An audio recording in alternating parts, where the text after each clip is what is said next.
Hello,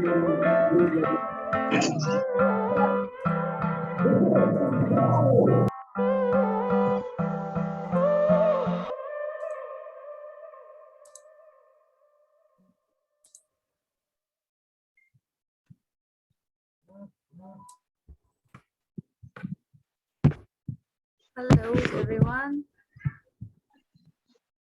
Can you hear me clearly? Yes, Perfectly.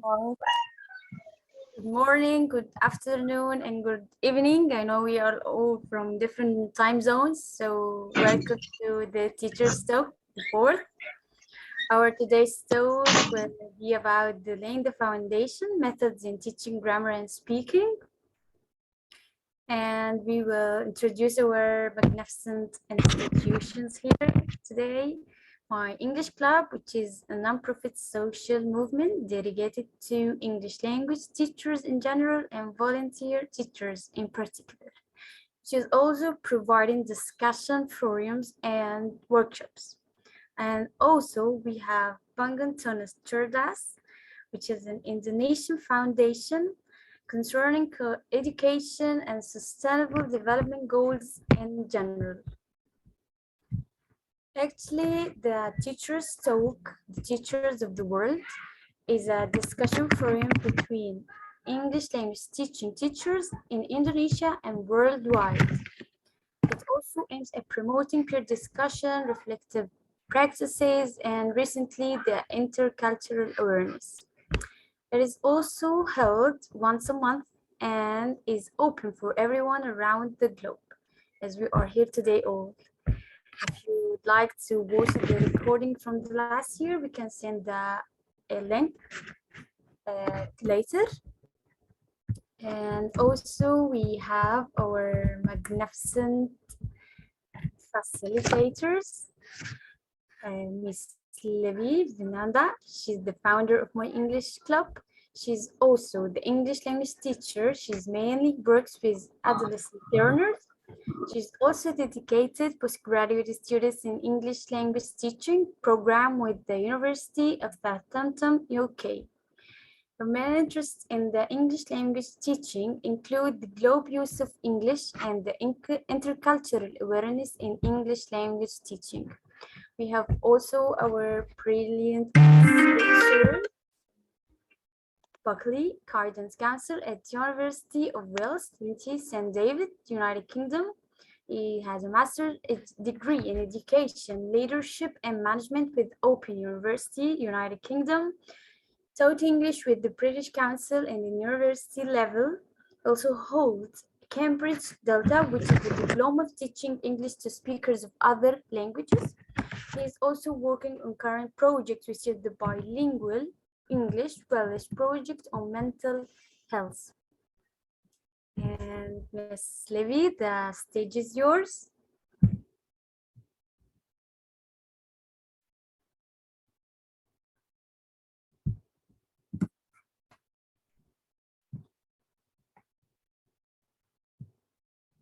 Oh, I was mute, sorry.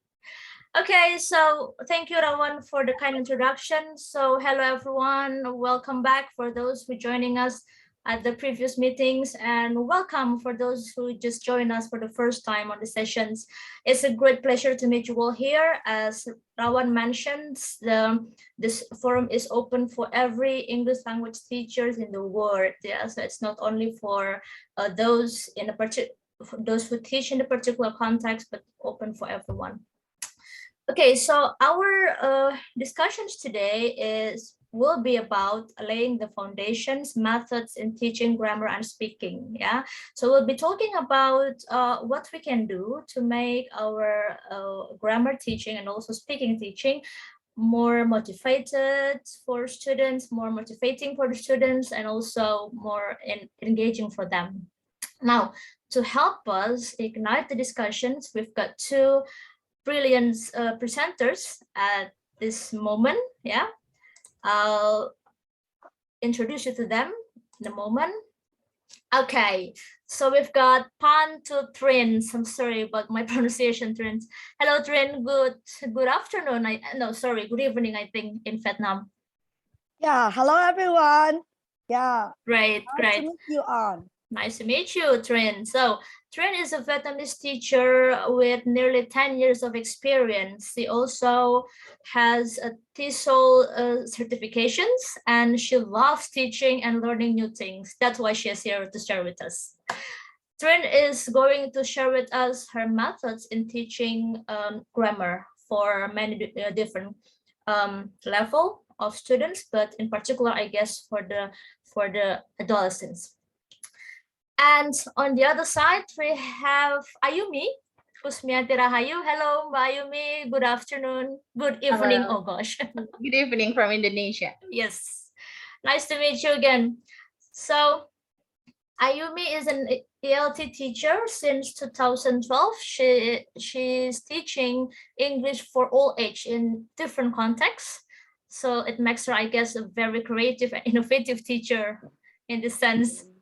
She is also a postgraduate student of English Language Studies with Hasanuddin University in Indonesia.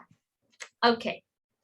So everyone, I would like to share with you the constructions of our discussion forum here, because it's going to be a little bit different from what we usually have. Let me show you.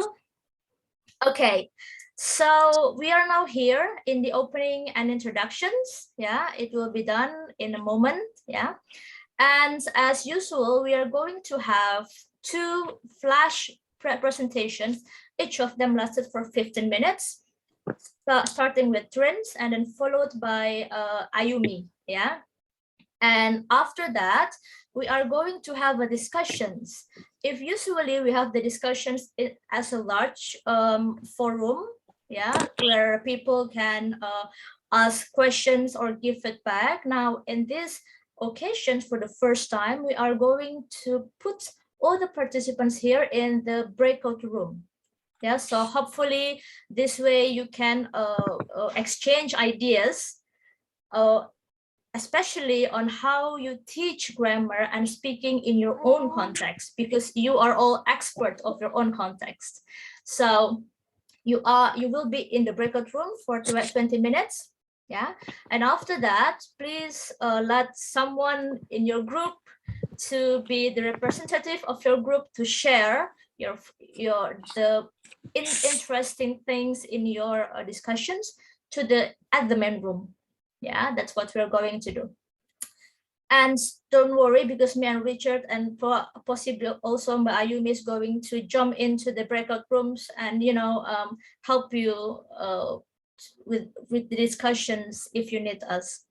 But we're not going to stay for a long time, because I think it's better to give you some freedom to discuss.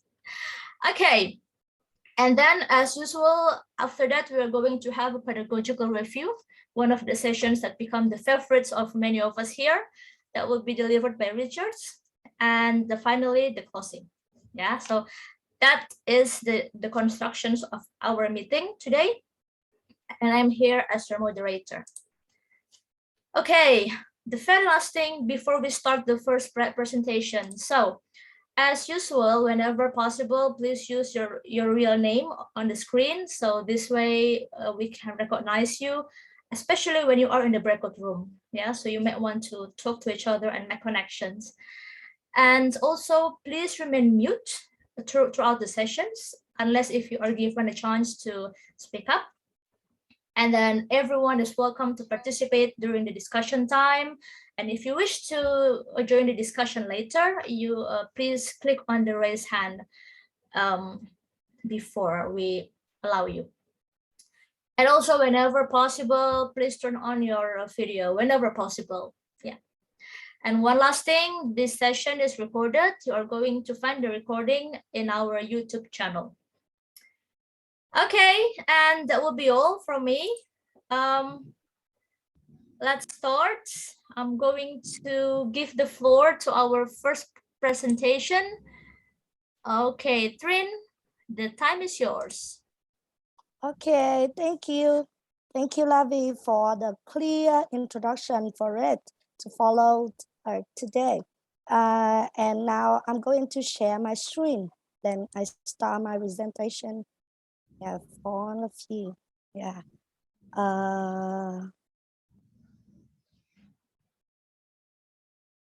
So can you see my screen now? Yes, we can. Yes. Okay. So now let's see about the topic I would like to share today. So first of all, I have to say greeting to everyone. Again, good evening, everyone. Yes, and welcome to my presentation today. I hope that will have for you in a part, and then you can apply in your teaching, if it's possible.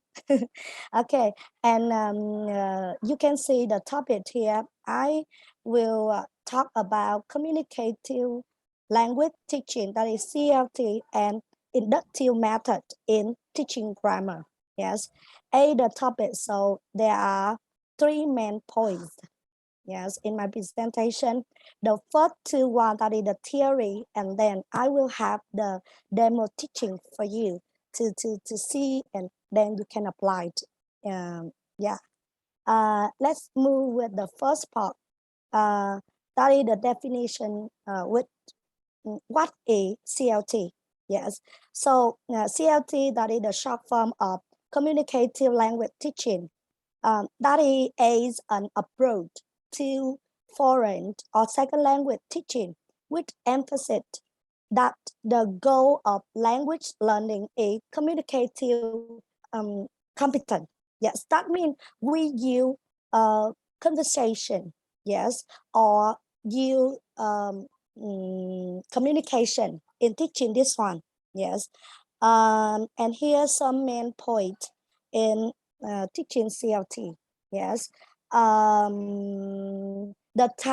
means we use ability to communicate to the target language. Yes, and then that means focus on speaking.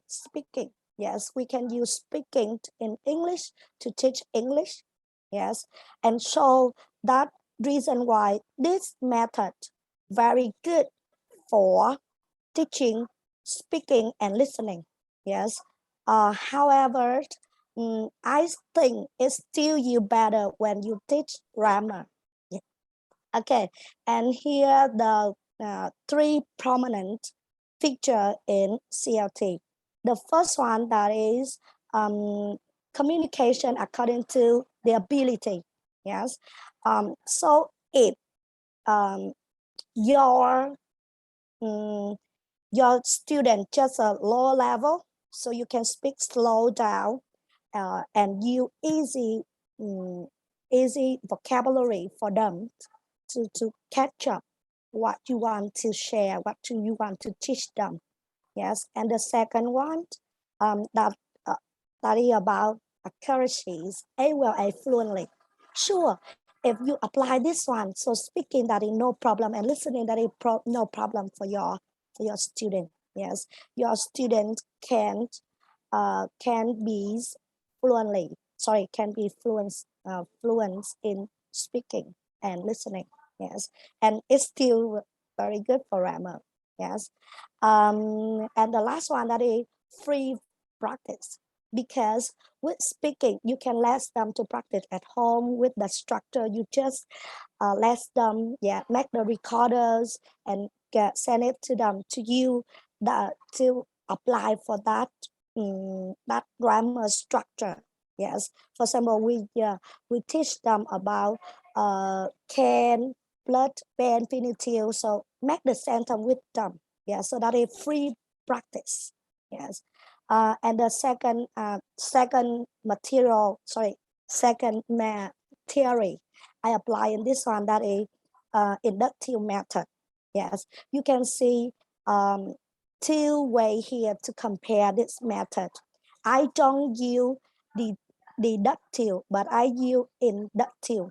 That means when I teach grammar, I will give example, a lot of example. Yes, and something in general. Yes, then I make the conclusion for theory. I let them to know about the structure, the sentence, to learn about the structure and then I will make them the formula. I will let them know about the theory from what you speak with me from the structure. Yes, it's a little bit difficult for you to understand, but with the demonstration in teaching, I hope that you can understand more about this one.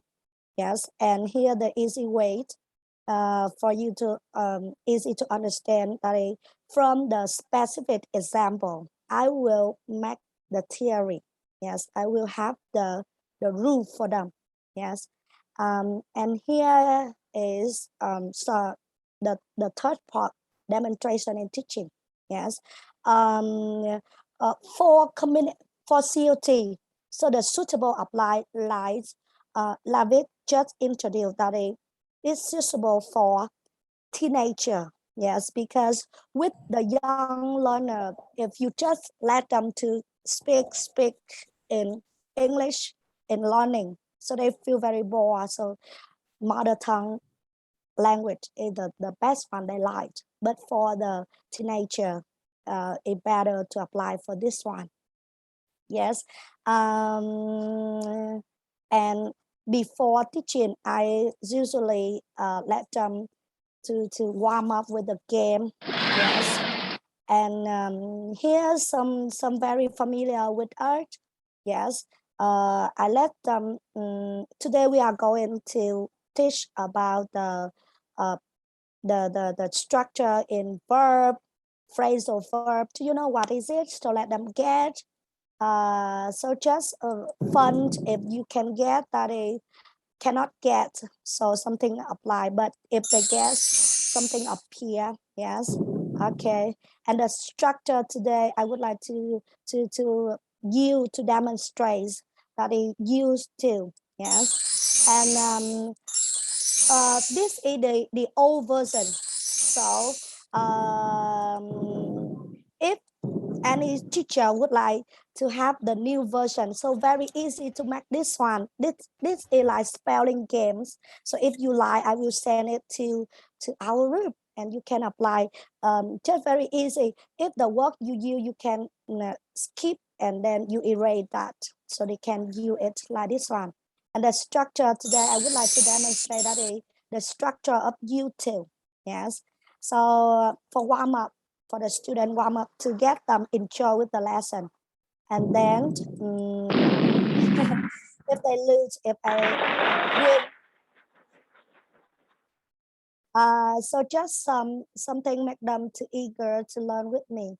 Yes, with the structure, the grammatical point of YouTube, I will let them some example like this one. Yes, so here is the present, and in this method, so in this method, the picture is very useful for you to demonstrate, because if they don't understand, they can get through the picture. Yes, and I will explain now. Everybody in my country, they know about the famous singer Mr. Dan. Yes, now he is singer, but in the past at the barber shop, so he used to be a barber. Yes, so I emphasize you to be a barber. Yes, and the next one, I still use the structure, this week one, communicate with them to let them guess before I make the answer for this one. Yes, so now this is about the girl. Now she goes swimming, but in the past she have another habit. Yes, that means she in the past she not animal. Now she not animal with um, go to swimming now. Now she goes swimming, but in the past she used to go jogging. So in the past, now she go, but in the past she used to go jogging, and the habit now the habit here now is stop. Now she goes swimming, but in the past, maybe 3 years ago, yeah, she used to go jogging. Yes, she changed her habit. And next one, about this girl, her name is Lee. Yes, now she worked in a bank, but when she was a student, yes, she used to work in a shop. Now she works, but in the past, she used to work in a shop. Yes, like this one, let them to recognize the structure by themselves. After 3 example, and now the turn the student have to deal with more further practice. Yes. Now let's think about this situation. Now I sell money, but let's think about the past. Look at the picture. I lost some money. So how am I when I were a past? How are you when you were a past? When you were in a past? Yes. And the students, so some active students, they will raise their hand, raise their hand and answer the question with this one. Yes, maybe they have a little bit different with the answer here, but it's still very good to let them talk. And if they have some problem in the structure, the grammar, so we can correct them. Yes, and let them to understand about the structure. So in the past, I used to spend a lot of money. Yes, and further practice. So this is about our university. Yes, now our university is at this address, but in the past, yes, how do you know our university in the past? So some students, they will know because before they study in the university, they know that. So then they can have the answer. So in the past, our university used to be at this address, so they will understand more about the structure. Yes, and this is about me myself. Yes, now I live with my family, but 50 years ago, yeah, this means I used to live alone. Yes, so then let them practice. That means by communication, by speaking, let them to talk to understand about the structure. Yes, and finally, I have the um, consolidation. So let them, can you get about the structure of YouTube? So after a lot of after 6 examples, so let them understand, let them answer the question. So YouTube plus what? Yes, and then give them to understand. Yes, this one very short, just 20 minutes. I teach just 20 minutes. Yes, if they have any question or no. Yes, and then we move to the second one to let them understand more. How do we use it? When do we use it? Yes, let them understand about the structure more. And one more thing in grammar, I am very favor with this one. I mean, let's to make the test, because now this one for the when the student have to study online. But now the student, when they come back to school to study at the campus, so they still have the phone with them all the time. So let them to do this test, and then with the test here, we can check them about what the problem. They don't understand about the structure, or they don't understand about the vocabularies. So make sure they understand about the structure. Yes, that is at in the class, and at home I still have some more homework for them. Yes, for the grammar, for this grammatical point. Yes,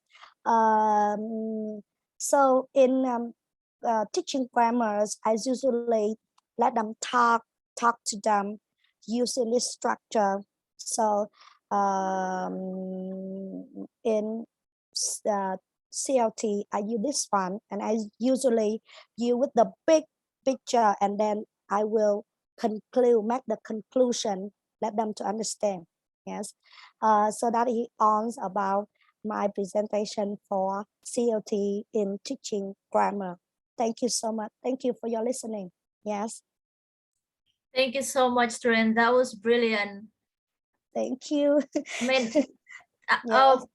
I really like the idea of using inductive grammar for grammar teaching, because it's not easy for the teacher to construct the whole lessons that way, but that will be so much more useful for the students. Yeah, because you don't have to fit them with the grammar formulations that they're going to forget in the next hour. Yeah. Thank you so much, Ren. That was brilliant. Okay. Thank you. Now I would like to hear more on this in the other topic, actually, which is more into teaching speaking. Yeah. And hold on a second. I am going to give the floor to our next presenter. That will be Mbak Ayumi. Okay, the time is yours. Well, hello everyone. Good evening from Indonesia. Nice to meet you all. So today, here I'm going to, I'm going to present the speaking, like fun activities on how we teach speaking. By applying imitation technique. When we ask our students, like, is speaking English hard for them, they would say yes, for sure. And I ask them, like, what actually the reason why you think that speaking is hard? Then they comes to the these things, like they say they are thinking too much about the grammar patterns, lack of confidence, anxiety, lack of motivation, and limited vocabularies. So that's why they don't want to just try. Even to just try, they don't want to. So I think I myself believe that enhance or level up their motivation to just speak what they know, it's so much better. So that's why I bring this slide. The subject is easy and fun, happy student, happy learning. So when they know this is something easy, this is something fun, they will just join the class and engage with us. So imitation technique, what is actually imitation technique? So it's actually similar with when we know about audiolingual method. Okay, Brown 2001, if I'm not mistaken, it's in 2001. Like bring also about this audiolingual method in this technique that the students are drilled. They given like patterns and they need to repeat more and more. So they need to shadow the sound. So how it works? So listen and play multiple times of the video. So they will be given the authentic source. For example, like a podcast, like a short clip of a podcast or any YouTube video, and then they will listen to it multiple times. While listen to it, they will read that. They will read the transcript. So they will have the video and also the transcript at the same time. And the next step, they need to shadow the audio exactly the same what the speakers on the audio say, including the tone, intonation, and all of the things, and then need to repeat. So how it works? So before we see how the imitation techniques into a context, so let's see the advantages and disadvantages of this technique. The first one, we will teach them proper pronunciation, because they will be given the authentic source. Then they will listen to the native English speaker. Then they will listen to how they pronounce some words or some vocabularies, and teach English with its context. So they will know how to, for example, put this kind of vocabulary into a sentence.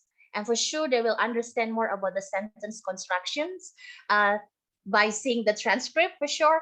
And then for sure, this is the most important thing for me. I think it boosts their motivation to speak and increasing more vocabularies. And the disadvantages, just like some methods, that's why we need to modify some method in our class, right? Because one method sometimes will not work properly, so we need to modify it with other methods. So the disadvantage that isolated vocabularies.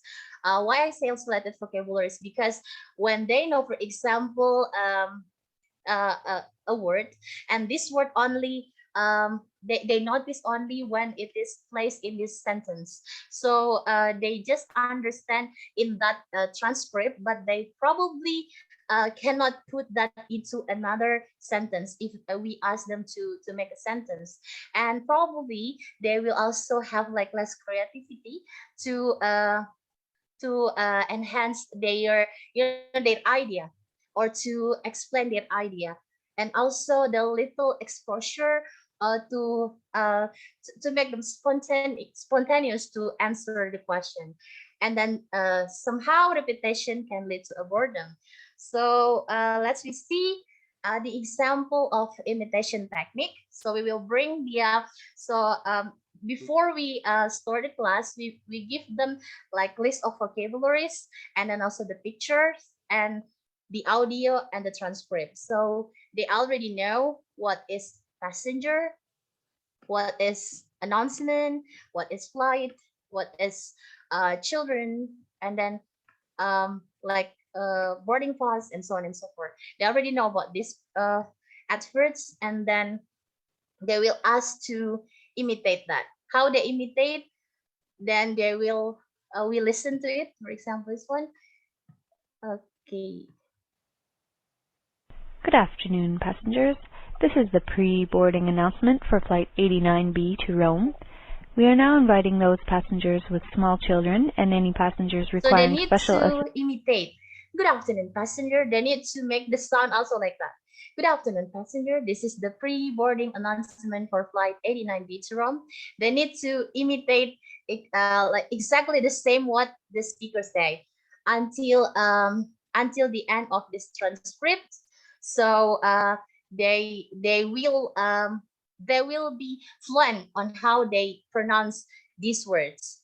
And also what actually I found, some of the students like find that it's so fun, because before they when they send the voice note, and they say, oh, I cannot say like this, miss. For example, they still say 89B Indonesian accent, like for example like this: good afternoon, passenger.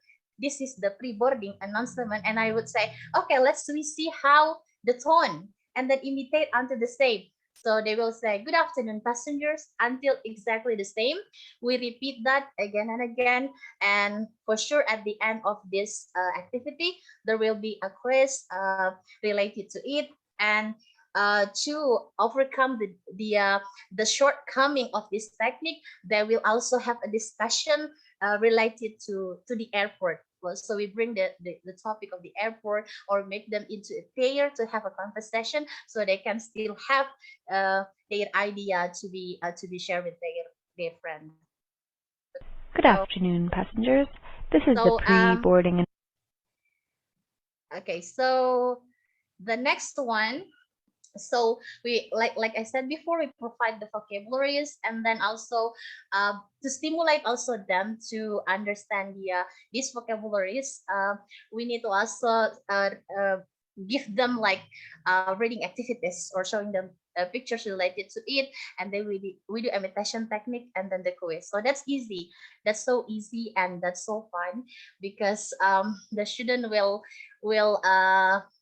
just laugh at that. They will find themselves like silly on how they imitate the native speaker of English. And the imitation technique also can be applied for the kids. And I did also apply that to my students, online students. And then I show them like the video from the YouTube channel. And then, for example, the teacher say, nice to meet you too, blah, blah, blah, and so on. And we need to sound like them. So for example, we need to create a special like sound, a special voice. So the thing, the kids or the young learners also feel it's so fun. It's so easy to do. So the teacher needs to play the video, and then we see the transcript like this. So there is some of YouTube channel that provide a short conversation for kids, and then the students will have like role play, and then also have like special sound or like special voice to imitate that. Okay, so this is on how imitation technique works, and then I will also share about other speaking activities that I applied in my class. So it's about describing things. So it's describing things for the especially the beginners, and then they will be given, for example, a picture, and then they will have like some vocabularies related to it. For example, the frog. So we need to describe the frog. So I will let them to guess one by one. I send them, for example, from the by the chat box. You have to explain about a frog, and the other friend will guess it. So what am I? I'm this and that, and the other friends will guess it. Oh, this is the word. So what is the goal for this? I just want them to speak. That's all. So for example, they have just limited vocabulary about the frog, but they can still explain, even if it's just about the color, the shape, or anything, the food. So they just need to speak. This is very useful for the beginner context or the young learners, and also we can also the other activities for speaking to improve their motivation. Also, we can use this. So we ask them to record their voice, the screen recording, and then this is for the adolescents. So I asked them to describe their way to have the nearest market. So I asked them to use the Google map, and then because we have learned about direction, so they already know turn left, turn right, roundabout, and something like that. And then this is for the practice. They are going to explain about this. So this is one of the Yeah, students okay, this is the way beginner from my level. house to go to the nearest market in my place. Yeah, my place is at Something BTN like that. Antara So Politis by Kemerdekaan. this, our students will feel English is so easy. English is so like it's something around us. So they have the connection with English. They are exposure with English by their activity. So that's all. Yeah, okay, this is the way of So oh yes, this is the last one. Sorry, finding words on a product. So this is my favorite activity as well as my students. So they really like this one. So we provide we ask them to find any product around them, and then they will find the English. So Indomie is the Indomie, right?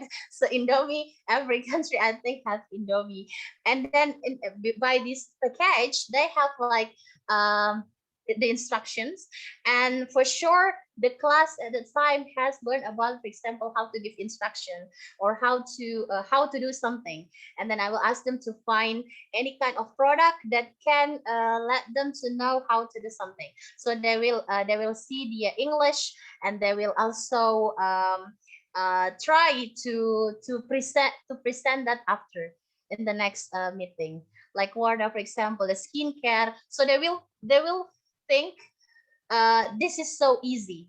So that's my goal, for them to speak English. This is easy, this is affordable, this is something that I can find anywhere. So this is my goal. So by that they will have a high motivation to speak. So that's all for me. Thank you. Thank you very much, Ayumi. That was inspiring. I never thought that you could actually teaching with our audiolingual methods in quite a communicative way. That was quite inspiring. And especially the Indomie stuff. I really love it. Really close to our context as Indonesian, I guess. Yeah. Okay. Thank you very much. So yeah, so thank you for Trins and also for Ayumi for giving your brilliant presentations. Now, in this very stage of the of the discussions of the forum, we are going to have a discussions, yeah. And if we usually have the discussions in a large forum, at this moment we are trying to experiment with a new way of doing this, which is by putting all the participants inside the smaller breakout rooms. So hopefully you can freely discuss to each other. And what you are going to discuss. So what you are going to discuss is basically, what is your method? What is your own ideas to teach grammar communicatively? Yeah, so to engage learners or make them more easily understand grammar. Yeah, what's your method? And or yeah, so you can opt one of them. Teaching speaking, as Ayumi mentioned to us earlier. Yeah, what is your method in teaching speaking? What is your own ideas in your own context for teaching speaking? What works and what doesn't work in your own context? So you can exchange ideas in the breakout room. Okay, and the discussions will be leaderless, so there you can just really talk to each other, but me and Richard and also Ayumi is going to jump into the rooms to guide you if you need us to help with anything. Okay, so now I'm going to put everyone in the breakout room. That will be random. Yeah, so there are 29 of us, 29. I think we can be in, okay, probably. Hello, welcome back everyone. I'm so sorry if I interrupt your heated discussions. I apologize, but really have to deal with the time. So all of the participants is going to join us in 10 seconds from now. Okay. Yeah, okay. I hope everyone is here by now. Okay, almost everyone is here, I guess. Okay, so welcome back everyone. I hope your discussion runs well. I hope so. Okay, and I'm so sorry if I interrupt your discussions, but really we really have to deal with the time. And let's spend a few minutes from now just to share your findings. What is the interesting things that you discuss in your group? Yeah, and to do that, if possible, please one representations of each group, if possible, share it with us. But you don't have much time to share, just 2 minutes each, so you can just go right away to the to the most interesting things or the question. Perhaps maybe you leave the room without any solutions but more questions. That will be great to start, or to continue the discussion soon. Yeah, later outside the classroom, perhaps outside this meeting. Okay, so if anyone wants to share anything, any interesting findings in their group, please click on the raise hand button down there, and you can share with us for 2 minutes. Whoever wants to share anything, please feel free. Or maybe the facilitators can start to share if there is anything interesting that they hear or found sorry in the discussions.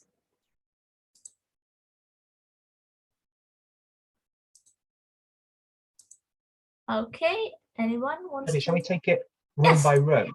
So how about if we come to room 1 first? That was Ella, Emmy, Nina, and Wardani. Sure. Who did you guys choose to summarize? We have Ella. Come on, Ella. Come forward. Go for Ella. Okay, so our group had a little bit of discussion, and we came up with like some important points. The first one is about speaking. So most of the times, one of the biggest obstacles in teaching speaking is that the students feel kind of shy or scared or hesitant to speak, especially in front of their classmates. So one of the members of our group shared her idea to divide the students into smaller groups and give them interesting topics that they can relate to their daily life, so that they can feel less pressured and feel more comfortable, because they only have to talk to their friends with a small number. And the second one is about grammar. Our group thinks that up until now, probably students still think that grammar is kind of difficult and scary, have a lot of things to memorize. So there is this idea that probably we don't, sometimes we don't really need to focus on the terms, on the terminologies of the grammars, of the patterns and tenses, but we can probably focus on how and when to use them properly, and how later on students can apply what they learn to their daily life, to the daily basis. But now I remember that one of members of our group mentioned it. I think it's Miss Nina. There's not question, but like there's this thing that we then have to reconsider, because the national curriculum requires teachers to teach the terms of grammar to the students. Why? Because at the end of the semester, usually the students have to pass the test, and the test has to have the terminologies understood by them. They have to be able to memorize the terms and everything. So Yeah. I think, yeah, it's still questionable if there's actually any method which can work perfectly, not perfectly, like work well for both contextual and for the exam wise. Yes.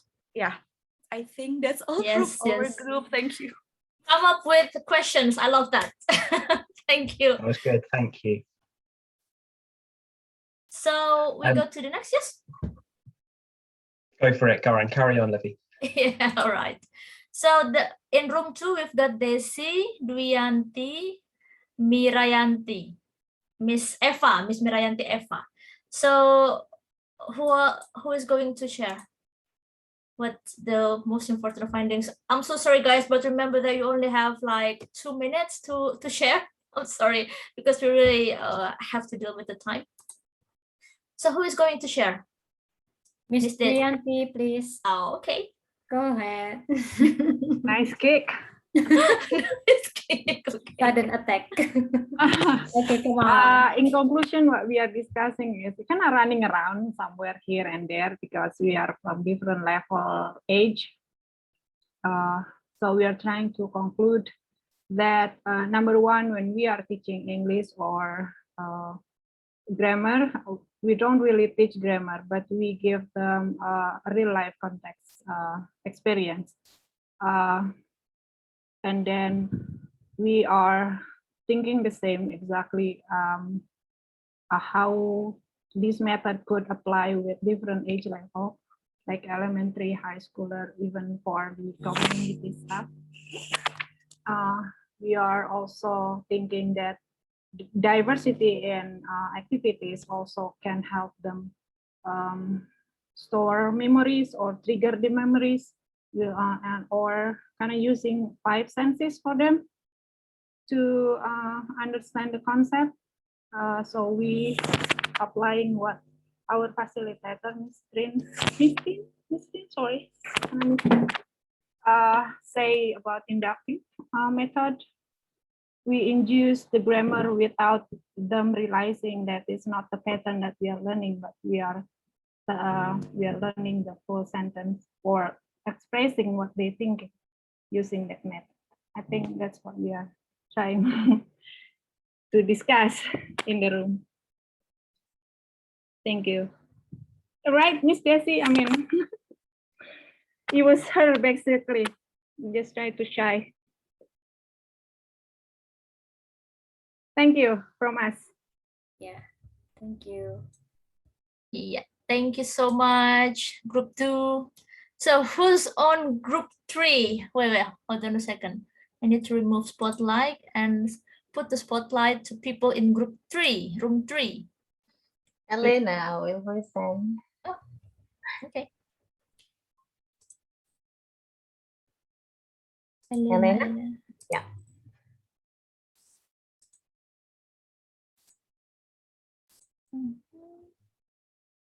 Okay, go ahead. Elena. Where's Elena? It's me. Oh, yeah. You can go ahead, Yuri. You.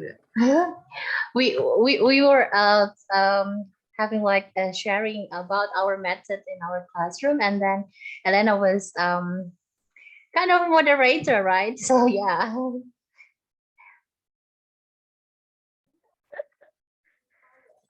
Okay. So actually in our goal, we have discussed a lot, like, but we have got the same idea, like, if before we start anything, we trying to be like encourage our students to get motivated, like by talking like that. Okay, it's your classroom. You can do whatever you like. Don't care your grammatical mistake or whatever like that.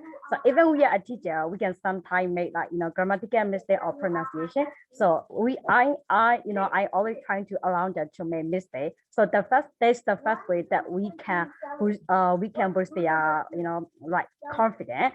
So another one is that in our classroom, we have discussed about like not grammar, about how to do speaking. But whenever I teach the current speaking activity, I'm always trying to combine with like speaking and listening or speaking and reading, something like that. But whenever I teach, I'm trying to find, maybe popular topic, like maybe social media or video game or something like that, that can attract their attention.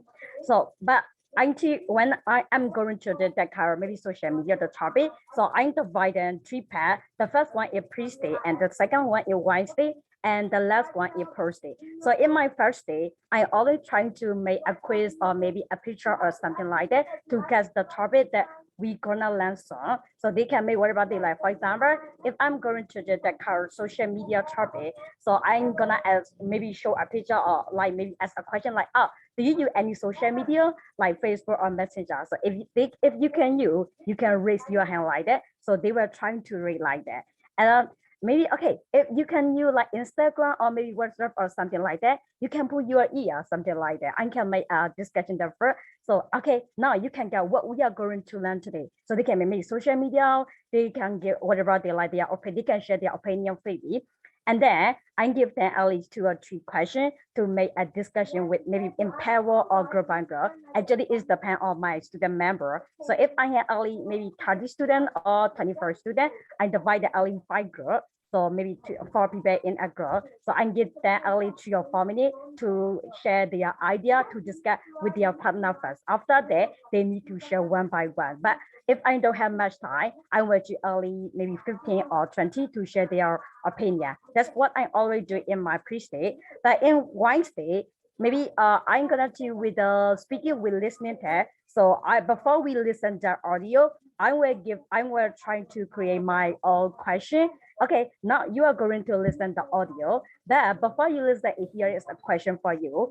Like you need to, when you are listening, you need to find out the answer for the question. Like the question is, what are they talking about in this conversation? So this is your question. So in the first time, just listen carefully and you can find the answer for it like that. I can give the answer like that. So in the second time, they can do like maybe freelance or multiple choice or double question or something like that. That's what I already in my Wednesday.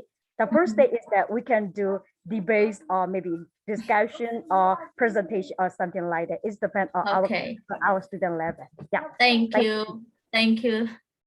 Thank you very much for sharing it. Okay, let's just move on to room 4. We've got Miss Devi, Miss Ika, and Tiwit, who is going to share your finding your interesting things in the group for 2 minutes. Anyone?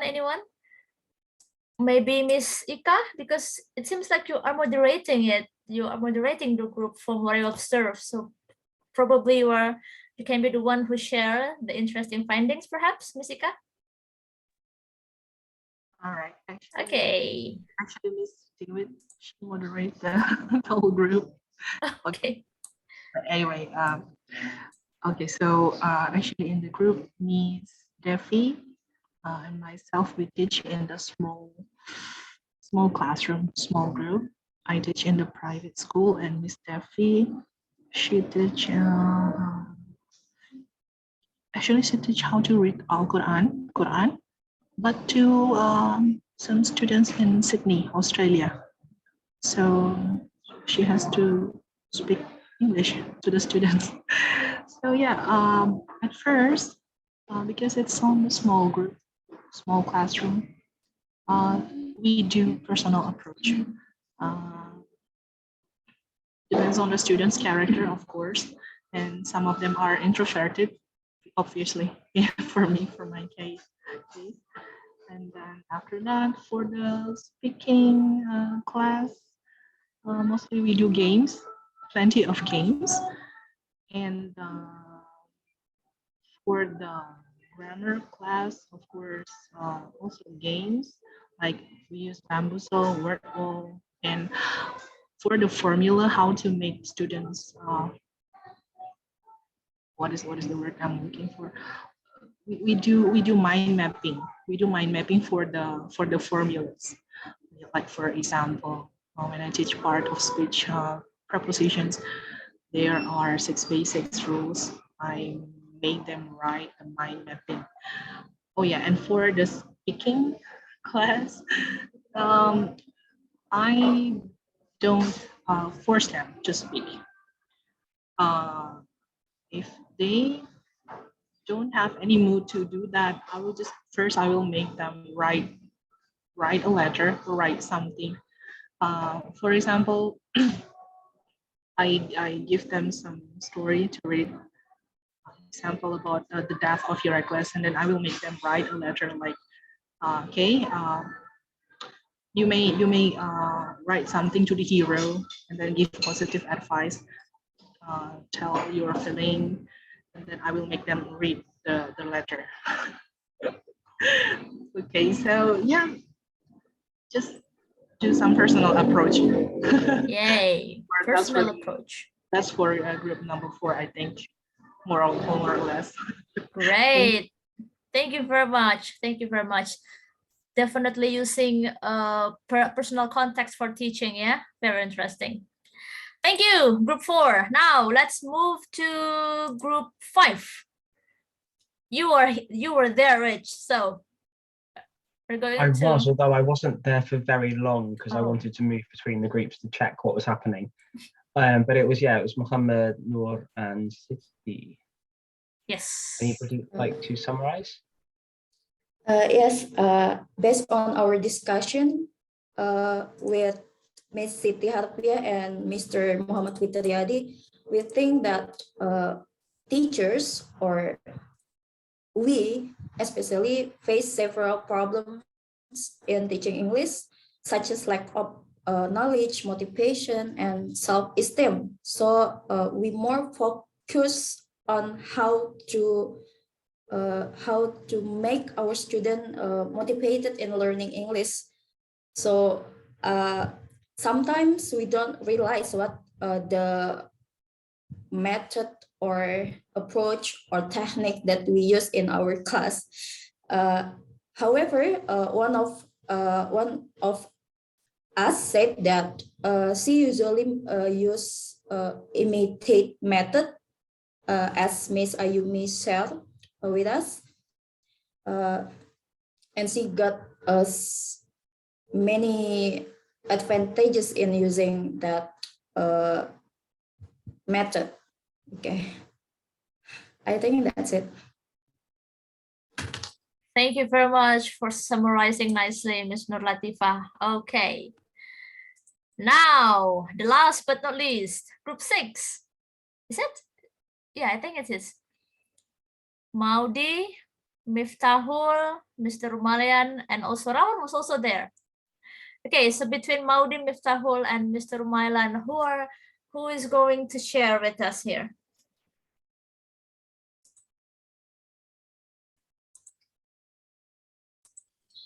Hello. Yes. Okay.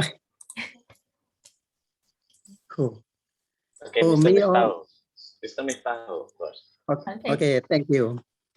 Well, we teach in different level of schools. Yeah, I teach in vocational school, while the others mostly in universities. So I can conclude that teaching grammar for speaking, I mean, grammar is embedded already. So because language is a habit, so we teach students by doing a habit for repetition every day. Yeah. For example, when I teaching in a classroom, meeting in the morning, I usually doing warming up such as, what did you eat for your breakfast? And then student, of course, answer variety, yeah, in variety. So I correct, by doing correcting, you should answer like this because it isn't in the past. So you said, I ate or I had. You don't say I eat or I have, but you say I had. For example, you had a meal. So grammar is embedded or integral part in speaking. And the second teaching speaking, I almost the same idea to Miss Ayumi's presentation previously, using description thing, I mean, describing object, yeah. So I use that type of method. I name it as guessing game. So I usually ask one student one by one, they come up to in front of classroom, and then they must do a guessing game. For example, they have one vocabulary in their mind. Yeah. For example, a whale or an elephant. So they describe, but the other student don't know what the vocabulary is in his mind. So the job is describing by saying at least 3 sentences. So making 3 sentences is not easy because they speak. For example, in their mind, they have elephant. So by saying 3 sentences, for example, one sentence is, this is the land biggest animal. It has a trunk. It has 4 legs, for example. So by saying that simple sentences, the other student will guess what is in his mind. So that's part of the idea. Thank you, Ms. Levy. I think that's all from me. Excellent. Thank you very much, Mr. Miftahul and Group 6. That was really interesting, especially because you guys are teaching in a different context, yeah?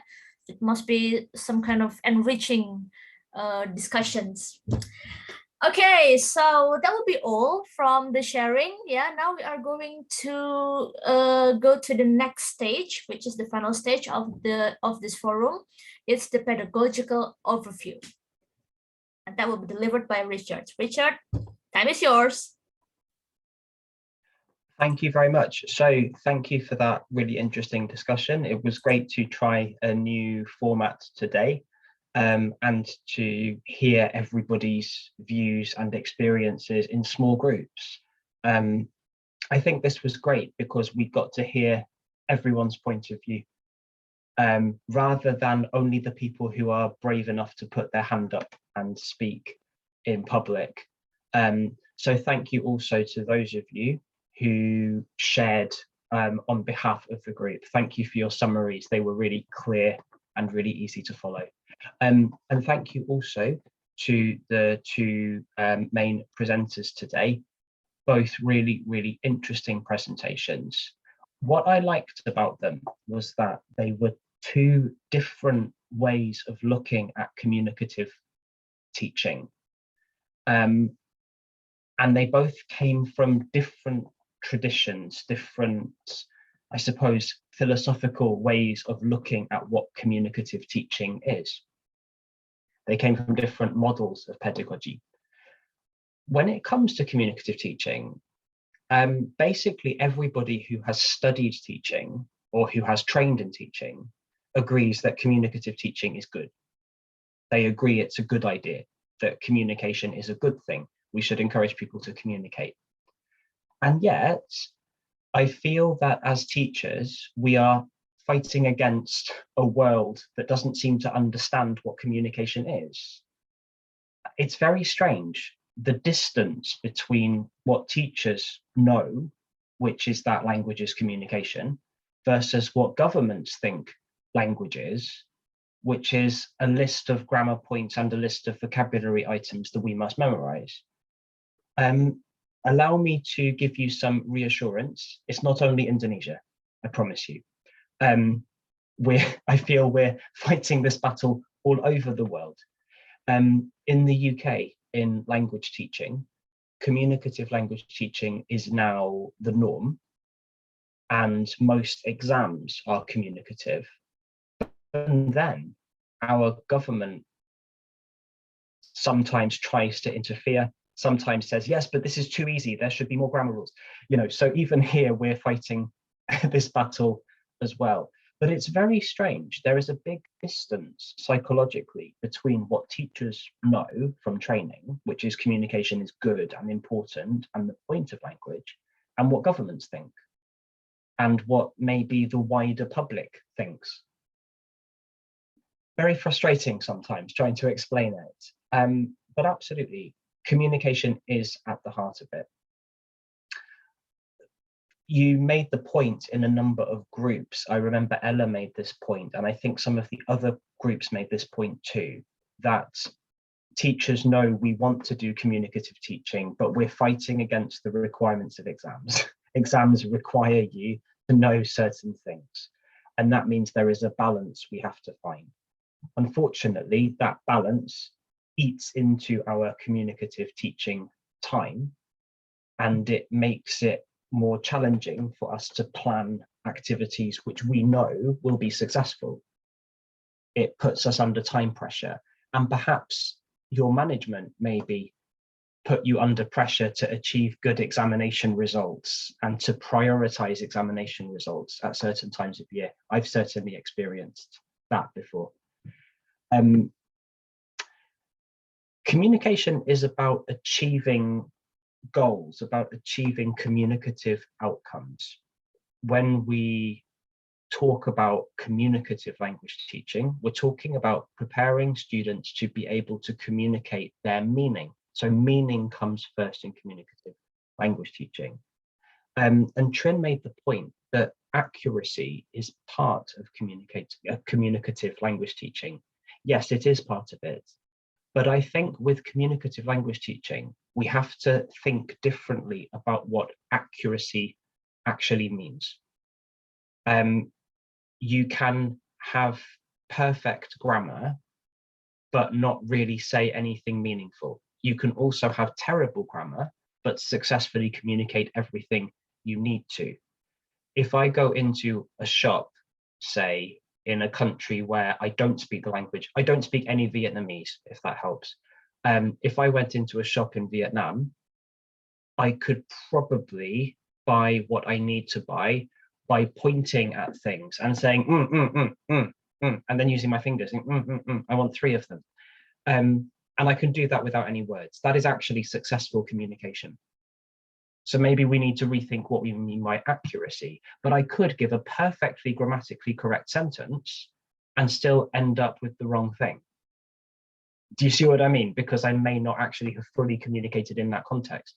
So we need to rethink what we mean by accuracy. accuracy and grammatical perfection are not necessarily the same thing when you're thinking about it from a communicative angle. It's a different paradigm. It's a whole different understanding of what language actually is. Goodness, imagine trying to explain that to somebody who's not from a language teaching background. We'll be here all day. So Trinh talked about the inductive method of teaching grammar, and I was really, really pleased to see this on display. Many of you will be familiar with PPP, I think. Has everyone heard of PPP? If you haven't heard of PPP, it's presentation, practice, production. PPP is a very helpful model for teaching communicatively, but one important criticism of PPP is the presentation bit. Presentation sounds very teacher-centered. Teaching grammar inductively is a way of making that presentation stage less teacher-centered. So you can fit this into a PPP lesson, but it throws the control and the effort to the student to deliver. So instead of you explaining the grammar, the student discovers the grammar for themselves. It's popular at the moment in UK language teaching to use discovery method, which is in many ways very similar. It's a very similar kind of concept. You present the students with the target language and they work out the rules as they go. It's a much more learner-centered, like student-centered way of doing this. I don't know if many of you have studied literature before or creative writing, but there's an important principle in literature, which is that if you're writing a story, it's better to show, not tell. It's better to show, not tell. In other words, don't tell me that, I don't know, if we imagine a character in a story, imagine there's a character who's a spoiled teenager who doesn't do their homework and who just wants to play all the time. Don't tell me that, show me that. So for instance, the teenager came home, slammed the door, went back to her room, started playing video games. Mum's knocking on the door saying, like, do your homework, and she's ignoring her. You see what I mean? I'm showing you, not telling you. This makes the story more exciting. It brings you in more because you're working it out for yourself. And actually, grammar works on a similar principle. It's better to show, not tell. And I think Trinh demonstrated that really, really well with that model lesson. You could see how a student doing that lesson would be taking ownership. They would have more learner autonomy. They're less dependent on the teacher simply spoon feeding it to them. And also, remember we said that communicative language teaching starts with meaning. It starts with the meaning of the grammar, not the terminology. You start with the meaning. And this approach does that. It starts with the meaning. And from that, the student works out the pattern. And then you can talk about, okay, so this is what we call, and then you can introduce the terminology there once the students grasped the meaning. So it starts with the meaning, which is where you want to be with communicative language teaching.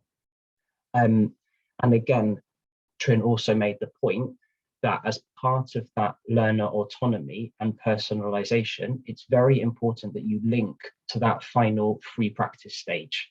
So we don't just stop once we've established the grammar rule, we then make sure we go straight to the context and we're using it. Now, Ayumi came to speaking and grammar teaching from a very different perspective, which was from a method that draws on audiolingual methods. And this was really interesting.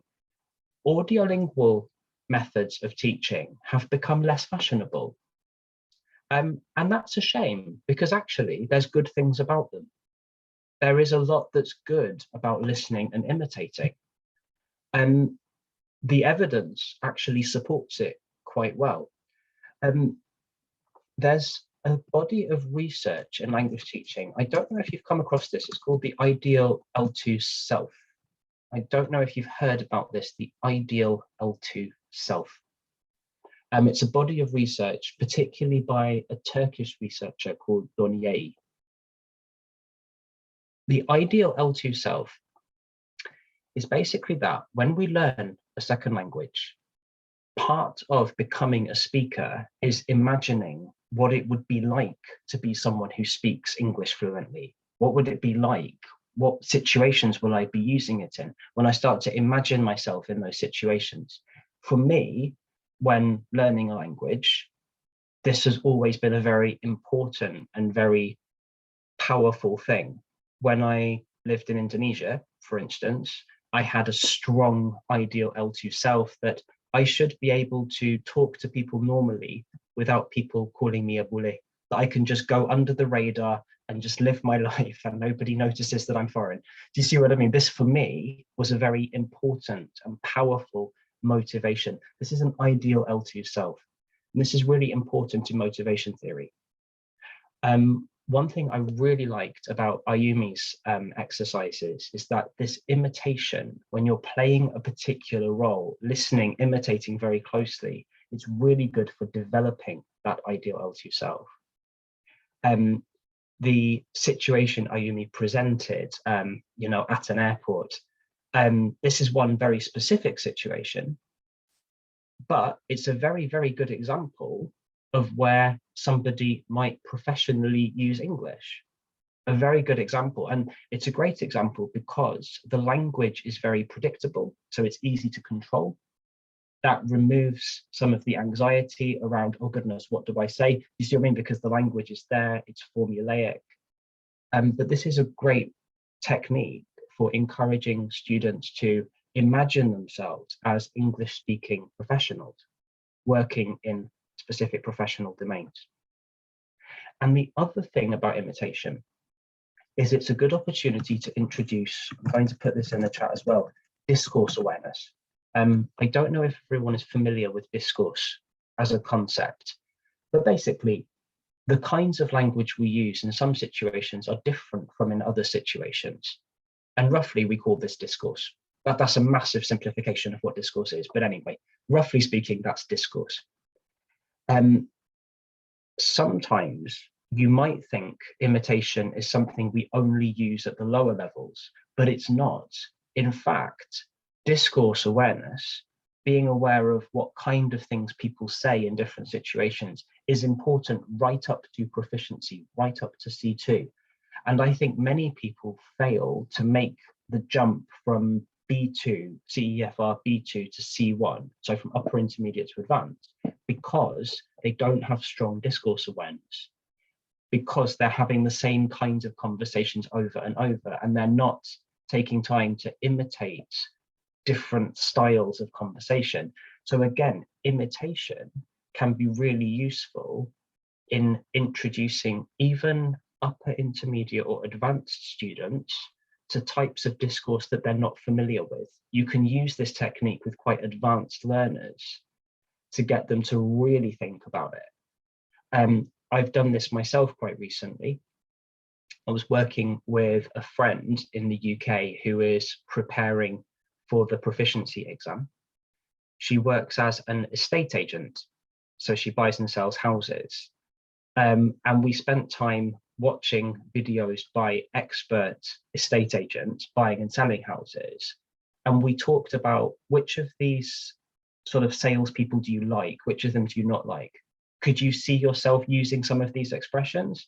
And some of them, she was like, oh no, I don't like that. That sounds awkward. I wouldn't say that. But others, she was like, oh yeah, I could say that. Yeah, I think that sounds really good. I like the way that he's phrasing it. So she started incorporating that language into her own selling. So imitation can be a useful technique actually right up to advanced levels. Again, imitation has kind of fallen out of fashion because the assumption we assume with communicative language teaching that it's all about us producing the language spontaneously. But actually, you'd be surprised. Most of our speaking is memory-based. We rely a lot more on memory of things that we've learned in the past, of things we've heard in the past, than many teachers believe. They expect, I mean, the assumption is we produce everything spontaneously. if you've ever studied any Chomskyan linguistics. Is everyone here familiar with Chomsky? Imagine you'll have heard of Chomsky. Chomsky's theories of language acquisition assume that we produce language spontaneously, but actually we don't really. We rely on memory a lot more than you think. So imitation is very powerful in creating and preparing a bank of memorized phrases and expressions that we can draw from and adapt a little bit when we're speaking freely. So wanted to once again say thank you very much both to Trin and to Ayumi for two really original presentations that introduce different ways of looking at communicative language teaching that come from very different perspectives, but both really, really useful and very easy to apply in any classroom. So thank you very much. That's everything from me. All right, thanks, Rich. Thanks for the wrap up. Very useful. Now we've got some of the important terminology that we can use. Perhaps if you want to learn more of those, then you can just search on Google, find some articles or journals using the keywords that Rich shared us on the chat. Yeah. So once again, thank you very much, Rich. And yes, we are at the end of our forum, basically, of the talk. Yeah. Oh, there is a questions. There's a quick questions there, Rich. Would you like to respond to it? I'll come to this quickly. Yes. Should we learn about the psychological aspects of learning? I think it's helpful. Oh, it's a statement. Okay, fair enough. Yes, I would agree with you there. I would agree that it's definitely helpful to have that background. As it happens, I'm not a psychologist. I'm not from a psychology background particularly. But I agree with that having some awareness of the psychology of learning definitely is helpful. I would agree with that. I think most people here would agree with that. I think most people probably would. All right. Thank you so much for responding, Mr. Richard. Okay, great. Yeah, so I really love to see how the discussion runs in the group, how the presentation run, how the wrap-up runs. But however, this is the end of our discussions. Yeah. If you see on the chat, Rawan, our host, she share us a link there. Yeah. That you can click on. Yeah. So I will try to copy and paste it again so you can come back again there. So please. I've reshared it. Oh yeah. Okay, great. So yes, please click on the link before this meeting ends so you can fill it out. It's a very quick survey, just the feedback for us, and also just to confirm your attendance to these sessions. Yeah. Thank you, Rawan, for posting it again for us. Great. Yes, and don't forget to pick number 4, yeah, because this is Teacher Talk session 4. Okay, that will be all from me as a moderator and also from Richard. I will give the floor back to Rawan, our host. Thank you very much, Rawan. Thank you very much, and it was like a beautiful talk today. It's very stunning. It's been an honor to be among such accomplished individuals like you guys. And thanks for the incredible speakers, the facilitators, and our attendees. And we hope to see our attendees next time as speakers. So it was an honor to be here today, and it was a beautiful and stunning and enriching session. And thanks, everyone. Oh, by the way, we usually have a group photo, so let's spend some time for a group photo if possible. Hold on a second. Gallery. Okay. All right. Yes, thank you so much again, everybody, to join us. Rawan, thank you so much joining with us from Egypt, and also Richard joining from the UK, and everyone come from all over Indonesia and throughout the world. Thank you so much. And also Ayumi and Trin were presenters today. Now let's have a group photo. If possible, if you like, you can turn your camera on. We've got 2 screens here, so let's start. Okay, I will count 3, 2, 1, cheese. All right, the second screen now.